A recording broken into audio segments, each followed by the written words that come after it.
observing Ramadan at home this year, here are 10 things that you can do to not only get rewards but also keep up the spirit of Ramadan.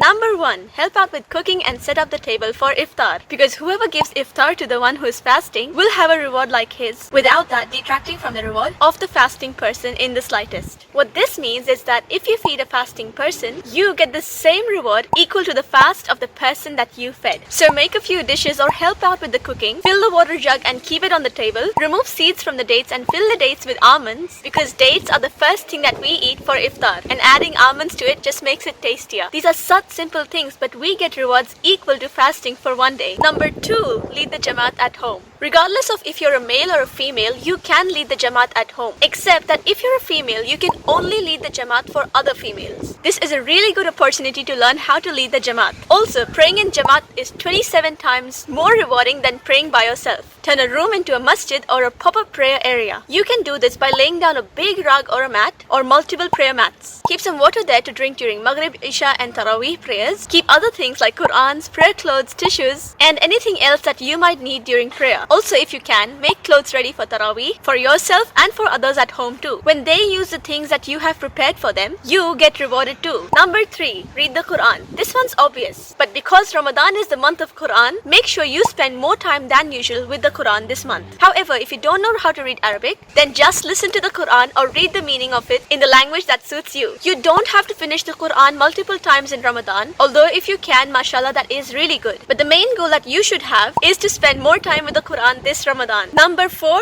After every prayer and before iftar, say du'as loudly so that others can repeat after you. Just like this. Ya Allah, give us the ability to make the most of this Ramadan. Ameen. Do it so that if someone is busy, they can follow along with you, and it's really cool to get your family involved in du'as too. You can also make a list of du'as so that you don't forget anything, and so that you can make sure that you've asked for everything that you want. Remember that nothing is impossible for Allah, so when you do make du'as, ask for anything that you want to ask for. There is no limit on what you can ask for as long as it's not haram. Also, make sure to ask a lot of dua for forgiveness. We may think that we have not done anything to ask for forgiveness, but our prophets, who were the most beloved to Allah, who were the best of us, always asked for forgiveness. So we should too. And when we do ask for forgiveness from Allah, do try to forgive others too and mend any relationships between you and someone else that have gone wrong. Number 5. If you have young siblings or kids at home, get them busy with stuff like toys, story time or homework. Make sure to include some Islamic activities and teach them the beauty of our deen. You can also teach them a new surah and you get rewarded every time that they recite this surah in their lifetime. Number 6. Prepare for the last 10 nights and the odd nights. Write down charities and causes that you want to donate to on those nights. And also start preparing for the ibadah that you want to do when those nights arrive. This is because there is a high possibility of Laylatul Qadr falling on one of the last 10 nights of Ramadan. And there is an even higher chance for it to fall on the odd nights of the last 10 nights of Ramadan. Any ibadah done on Laylatul Qadr is better than the worship of 1,000 months. So use the time that you have now to start preparing for those nights. You can do this by slowly increasing the ibadah that you're already doing, such as prayer, Quran and charities, so that you don't feel burnt out or tired towards the end of Ramadan. Number 7. Share reminders with your family and friends. Send beneficial messages or posts with hadiths and reminders so that you get rewarded when they learn something from it. You can already find such useful messages and images online, or you can make your own and forward it to them. Before you forward them, just make sure that they're authentic and not bid'ah related, because you don't want to be the source of wrong information. You can also remind them to pray or read Quran and other basic and simple things like that.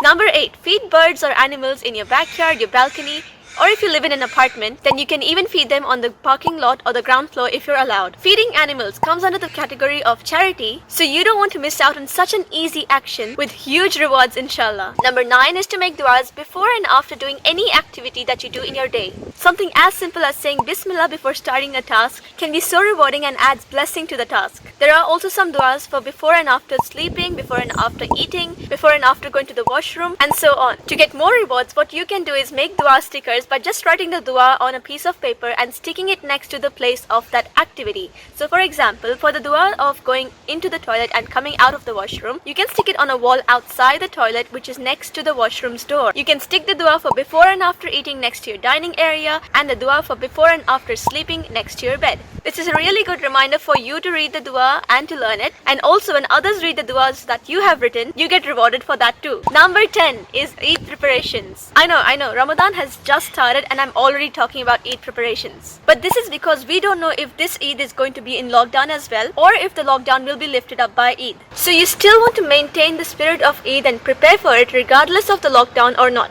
Start making decorations at home for Eid. For this, get your family involved, especially if you have kids at home. You can also do some dhikr while making some decorative crafts so that you're still generating rewards while you do this. Also, don't forget to prepare your Eid outfit. If you have any suggestions or questions, let me know in the comments down below and I'll see you there. Until next time, live your beliefs and stay tuned to Bliifee.